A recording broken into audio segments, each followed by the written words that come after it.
بسم اللہ الرحمن الرحیم۔ اے اللہ کے پیارے بندو، یاد رکھو کہ عرش الہی کے مقرب اور بڑے بڑے فرشتے اس خوش نصیب انسان کو جھک کر سلام پیش کرتے ہیں جو فجر کی نماز کی ادائیگی کے بعد قرآن کریم کی یہ مخصوص صورت پڑھتا ہے۔ در حقیقت فجر کی نورانی وقت میں یہ صورت تلاوت کرنے والا شخص اللہ تبارک و تعالی کا سچا دوست یعنی ولی کہلاتا ہے۔ پیارے ناظرین، کیا آپ نے کبھی اس بات پر غور کیا کہ فجر کی نماز کے فوراً بعد جب تمام دنیا گہری نیند کے مزے لے رہی ہوتی ہے تو اللہ تبارک و تعالی کے عرش کے فرشتے زمین پر کس خوش بخت کی تلاوت سننے کے لیے بےتاب ہو کر جاگتے ہیں؟ کیا آپ اس عظیم سورت سے واقف ہیں جس کی تلاوت کرنے والے پر فرشتے سلامتی بھیجتے ہیں؟ معزز ناظرین، آج کی اس خاص ویڈیو میں آپ کو اسی سورت کی پہچان کراؤں گا جو فجر کے وقت پڑھنے والے کو اللہ کا محبوب اور دوست بنا دیتی ہے۔ حقیقت تو یہ ہے کہ فجر کی نماز دن کی پہلی کرن پھوٹنے سے پہلے اپنے خالق حقیقی اللہ رب العزت کے قریب ہونے کا سب سے بہترین اور سنہرا وقت ہے، اور نبی کریم صلی اللہ علیہ وسلم کا فرمان عالی شان ہے کہ فجر کی نماز کے وقت دن اور رات کے ڈیوٹی والے فرشتے ایک جگہ جمع ہوتے ہیں۔ یہ وہ مبارک گھڑی ہے جب رب تبارک و تعالی کی رحمتیں موسلا دھار بارش کی طرح نازل ہوتی ہیں اور فرشتے ہمارے جذبہ ایمان کا مشاہدہ کرتے ہیں۔ اس لیے قرآن کی تلاوت خاص طور پر فجر کے لمحات میں ذکر الہی کا ایک بہترین اور اعلیٰ ذریعہ ہے۔ اللہ جل جلالہ نے خود قرآن میں فرمایا کہ بے شک فجر کے وقت قرآن کا پڑھنا فرشتوں کی حاضری کا وقت ہے، یعنی وہ مشہود ہے۔ چنانچہ جب کوئی بندہ فجر کے وقت کلام پاک کی تلاوت میں مصروف ہوتا ہے تو عرش بری کے فرشتے اس کی تلاوت کو غور سے سنتے ہیں، اس پر سلامتی بھیجتے ہیں، اور یہ وہ قبولیت کا وقت ہے جب فرشتے ہمارے لیے اللہ تبارک و تعالی سے مغفرت اور استغفار کی دعائیں مانگتے ہیں۔ قرآن مجید میں اللہ پاک نے حضرت ابراہیم علیہ السلام کو خلیل اللہ یعنی اللہ کا خاص دوست قرار دیا ہے، اور ارشاد باری تعالی ہے کہ اللہ تبارک و تعالی نے ابراہیم کو اپنا مخلص دوست بنا لیا۔ میرے پیارے بھائیوں اور بہنوں، حضرت ابراہیم علیہ السلام کو یہ بلند مقام ان کی بے مثال خصوصیات کی بنا پر ملا کہ انہوں نے ہمیشہ صرف اور صرف ایک اللہ کی بندگی کی اور ہر قسم کے شرک سے بیزار رہے۔ انہوں نے دہکتی ہوئی آگ میں ڈالے جانے کے باوجود صرف اور صرف اللہ کی ذات پر کامل توکل کیا، جس کے بدلے اللہ تبارک و تعالی نے اس آگ کو ان کے لیے ٹھنڈا اور سلامتی والا بنا دیا، یہاں تک کہ انہوں نے اپنے لخت جگر حضرت اسماعیل علیہ السلام کو اللہ تبارک و تعالی کے ایک حکم پر قربان کرنے کا ارادہ کر لیا، جو کہ رضائے الہی کے لیے وفاداری کی سب سے بڑی علامت ہے۔ اب سوال یہ پیدا ہوتا ہے کہ کیا دوسرے انسان بھی اللہ کے دوست بن سکتے ہیں؟ تو میرے ناظرین، اس کا واضح جواب یہ ہے کہ جو لوگ بھی اللہ تبارک و تعالی کی کامل اطاعت کریں، نیک اعمال کی بجا آوری کریں اور خالص دل کے ساتھ اپنے رب سے محبت کریں، وہ بھی اولیاء اللہ یعنی اللہ کے دوستوں کی فہرست میں شامل ہو جاتے ہیں۔ جیسا کہ قرآن پاک میں خوشخبری دی گئی ہے کہ خبردار، بے شک اللہ کے دوستوں پر نہ تو کوئی خوف ہوگا اور نہ ہی وہ کبھی غمگین ہوں گے۔ اللہ تبارک و تعالی کے سچے دوست وہی ہیں جو تقوی، پرہیزگاری، دوسروں کی بے لوث مدد اور ہر کام صرف اور صرف اللہ کی رضا کے لیے کرتے ہیں اور ہر مشکل حال میں اپنے رب پر بھروسہ رکھتے ہیں۔ آپ بھی اپنے نیک اعمال اور اخلاص نیت کے ذریعے اللہ تبارک و تعالی کے ان مقرب بندوں میں جگہ بنا سکتے ہیں۔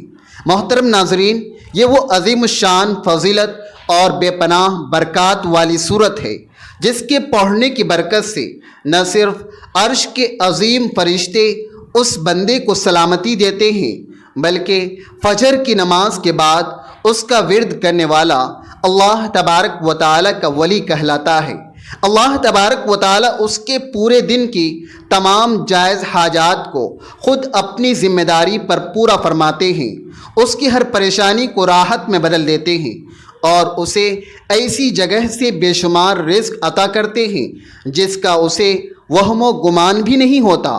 رسول خدا علیہ الصلاۃ والسلام کا ارشاد گرامی ہے کہ جو بندہ صبح اور شام اس سورت کو پڑھے تو روز قیامت اس سے زیادہ افضل عمل کسی اور کا نہیں ہوگا۔ ناظرین، فجر کے بعد اسے پڑھنے والے کے لیے عرش پر ایک ہلچل سی مچ جاتی ہے، بڑے بڑے فرشتے اسے جھک کر سلام کرتے ہیں اور اللہ پاک اپنے بندے کی ضرورتیں پوری کرنے کے لیے فرشتوں کو مامور فرما دیتے ہیں۔ اس کے ہر کام میں غیبی نصرت شامل حال ہوتی ہے اور اس کی زبان سے نکلی ہر بات اللہ تبارک و تعالی شرف قبولیت عطا فرماتے ہیں۔ معزز ناظرین، آج میں ایک بہت ہی خاص، لاجواب اور آزمودہ مجرب وظیفہ لے کر آپ کی خدمت میں حاضر ہوا ہوں۔ تو ناظرین، یہ ایک نہایت طاقتور وظیفہ ہے، جیسے اگر آپ فجر کی نماز کے بعد پڑھ لیتے ہیں تو اگر پہاڑ جتنا قرض بھی سر پر ہو تو اسے انشاءاللہ وہ ختم ہو جائے گا، اور جو بھی بڑی سی بڑی حاجت ہوگی وہ ایک ہی دن میں پوری ہو جائے گی انشاءاللہ۔ یہ کوئی لمبا یا مشکل وظیفہ نہیں ہے اور نہیں میں آپ کو کبھی بہت طویل وظائف بتاتا ہوں۔ یہ ایک بہت مختصر سا عمل ہے، مگر آج کا یہ عمل اپنی تاثیر میں انتہائی طاقتور اور ذو اثر ہے۔ فجر کی نماز کے بعد آپ نے اس پر عمل کرنا ہے اور پھر اپنی آنکھوں سے اس کے معجزات دیکھیں کہ کیسے مال و دولت اور رزق کے انبار لگ جاتے ہیں۔ یہ خاص تسبیح مالداری کے لیے بہت اکثیر ہے۔ آج کا یہ وظیفہ آپ نے پورے یقین اور سچے دل کے ساتھ کرنا ہے۔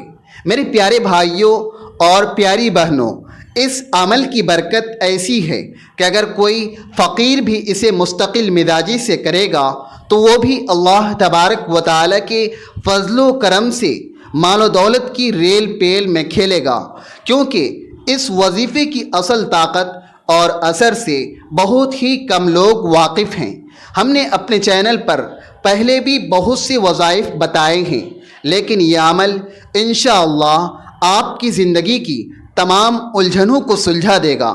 اگر آپ پر کروڑوں کا قرضہ بھی ہے تو وہ بھی اللہ تبارک و تعالیٰ کے حکم سے چٹکیوں میں ادا ہو جائے گا انشاءاللہ، اور غیب سے ایسے اسباب پیدا ہوں گے کہ آپ خود حیران رہ جائیں گے۔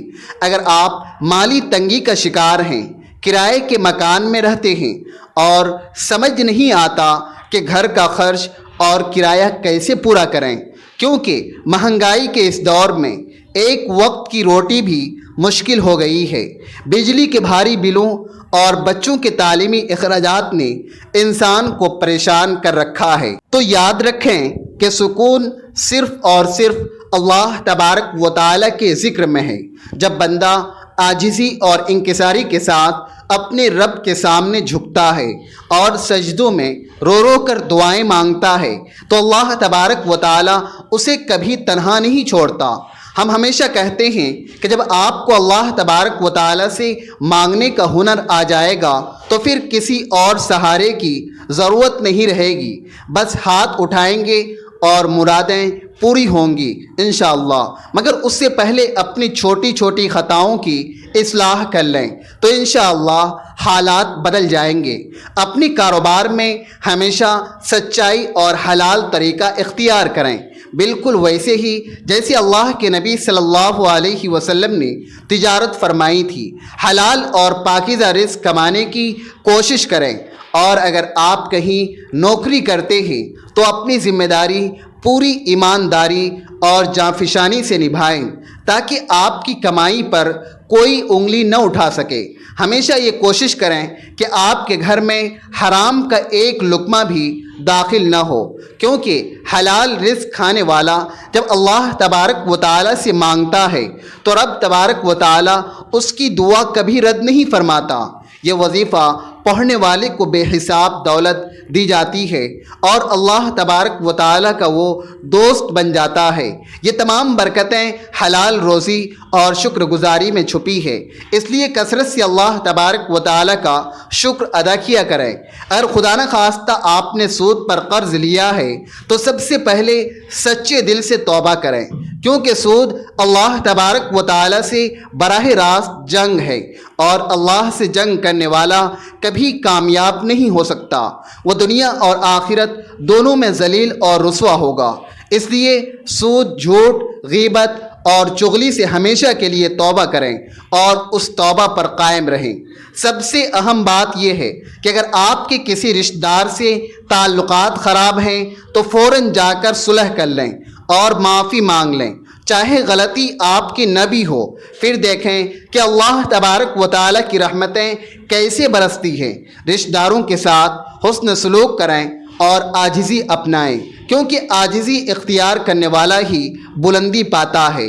جیسے بلندی پر چڑھنے کے لیے انسان کو تھوڑا جھکنا پڑتا ہے اور نیچے اترتے وقت وہ سیدھا ہوتا ہے، اب آج کے وظیفے کی ترتیب کو اچھی طرح سمجھ لیں۔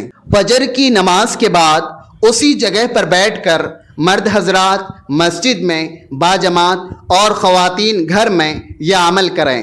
اگر کسی مجبوری سے فجر میں وقت نہ ملے تو عشاء کے بعد بھی کیا جا سکتا ہے، مگر فجر کا وقت افضل ترین وقت ہے۔ اللہ تبارک و تعالیٰ نے امت پر 5 نمازیں فرض کی ہیں اور وعدہ کیا ہے کہ جو وقت پر نماز پڑھے گا اسے جنت ملے گی۔ حدیث شریف کے مطابق فجر کی نماز پڑھنے والا شخص شام تک اللہ تبارک و تعالیٰ کی پناہ اور ذمہ داری میں ہوتا ہے۔ اس لیے کبھی بھی اللہ کا یہ ذمہ نہ توڑو ورنہ نقصان اٹھاؤ گے۔ جو لوگ فجر اور عصر کی نماز کا اہتمام کرتے ہیں وہ کبھی جہنم میں نہیں جائیں گے۔ حضور صلی اللہ علیہ وسلم نے فرمایا کہ جمعہ کی باجماعت نماز سب سے افضل ہے، اور جو 40 دن فجر اور عشاء کی باجماعت نماز پڑھے اسے آگ اور نفاق سے آزادی مل جاتی ہے۔ نماز جنت کی کنجی ہے۔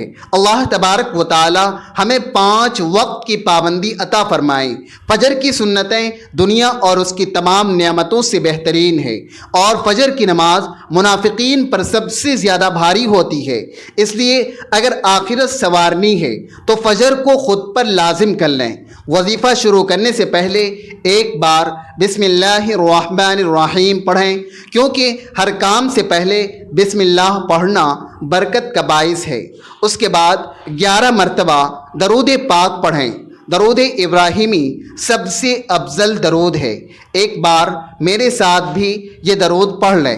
اللہم صلی علی محمد وعلی آل محمد کما صلیت علی ابراہیم وعلی آل ابراہیم انک حمید مجید۔ اللہم بارک علی محمد وعلی آل محمد کما بارکت علی ابراہیم وعلی آل ابراہیم انک حمید مجید۔ ایک بار ایک صحابی نے تنگی کی شکایت کی تو آپ صلی اللہ علیہ وسلم نے فرمایا گھر داخل ہوتے وقت سلام کرو اور ایک بار سورہ اخلاص پڑھو۔